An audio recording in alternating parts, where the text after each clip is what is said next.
അഖിലേന്ത്യാ ജനാധിപത്യ മഹിളാ അസോസിയേഷൻ പാവറട്ടി പഞ്ചായത്ത് സമ്മേളനം ജില്ലാ എക്സിക്യൂട്ടീവ് അംഗം ഗീത ഭരതൻ ഉദ്ഘാടനം ചെയ്തു. ഈ കമ്മ്യൂണിസ്റ്റ് പ്രസ്ഥാനത്തിൻ്റെ ഒപ്പം നിന്നുകൊണ്ട് പ്രവർത്തിക്കുന്ന ആളുകളായി മാറിക്കൊണ്ടാണ് നമ്മൾ ഇത്രയും നല്ല സ്വാതന്ത്ര്യം നേടിയെടുക്കാനായിട്ട് കഴിഞ്ഞിട്ടുള്ളത്.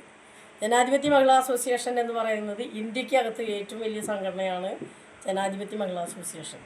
ആ സംഘടന വളർന്നു വലുതാവുമ്പോഴും കേരളത്തിനകത്ത് വലിയ രീതിയിൽ സ്ത്രീകൾക്ക് സ്വാതന്ത്ര്യത്തോടു കൂടി സംസാരിക്കാനും ജീവിക്കാനും അധികാരമുണ്ടാകുന്നതിന് വേണ്ടിയുള്ള പ്രവർത്തനങ്ങൾ നടത്തിയതിൻ്റെ ഭാഗമായി തന്നെയാണ് നമ്മൾ ഇന്ന് കേരളത്തിനകത്ത് സ്വന്തമായി ജീവിക്കാൻ പഠിച്ചത് തന്നെ.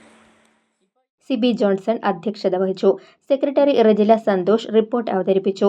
സംഘാടക സമിതി chairman T Babu Antony, Manalur area secretary Sheeja Rajeev, treasurer Nisha Manoj, K Draupadi, Sheeba Thomas എന്നിവർ സംസാരിച്ചു. പുതിയ ഭാരവാഹികളായി സിബി ജോൺസൺ, ശോഭ രഞ്ജിത്ത്, നിഷ മനോജ് എന്നിവരെ തെരഞ്ഞെടുത്തു.